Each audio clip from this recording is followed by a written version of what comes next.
Hey guys, RC Bros Productions here. In this video I will be showing you guys how to replace a front shock tower on a Traxxas Rustler or Bandit or any other vehicle that uses this same shock tower. In the previous video I replaced the rear one with an STRC aluminum upgraded one, and in this video I will also be replacing the front one with an aluminum upgraded. This one is by Atomik RC. It has more mounting options on it than the stock one. It is machined, not cast, so it's going to be pretty strong.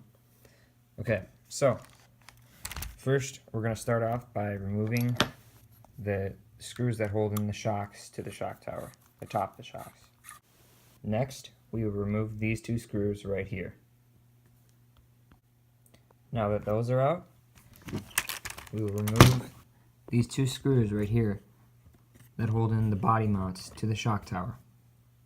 Once you've got that out, we'll be removing these three screws on the bottom right here that hold in the bulkhead to the chassis. Once you have those three screws removed, the bulkhead should just come right off. Next, we will be removing these screws right here that hold in the camber links to the shock tower. Once those two screws are out that hold the camber links to the shock tower, we will be removing these two screws right here that hold the shock tower to the bulkhead. Once you've got those unscrewed, the shock tower should be easily removable from the bulkhead. The same process is for if you're getting a new stock one, just like this, a plastic one, you'll be using the same process as this. This is an aluminum one, like I said, and this is what I'll be putting on instead. Now that we've got the shock tower in place, we can put these two screws back that hold it onto the bulkhead. Once you've got these two screws in that hold the shock tower to the bulkhead, we can attach the camber links again with these screws right here, these two right here. Now if you've got this Atomik RC aluminum upgrade, the correct position, the mounting position, that's basically the same thing as the stock one, would be this bottom right one right here.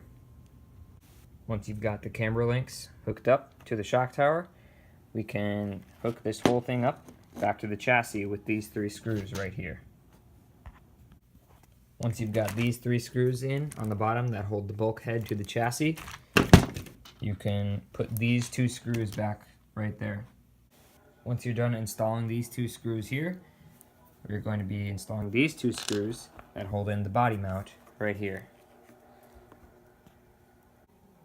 Once you've got the body mount mounted on there, we can just mount the shocks right back on.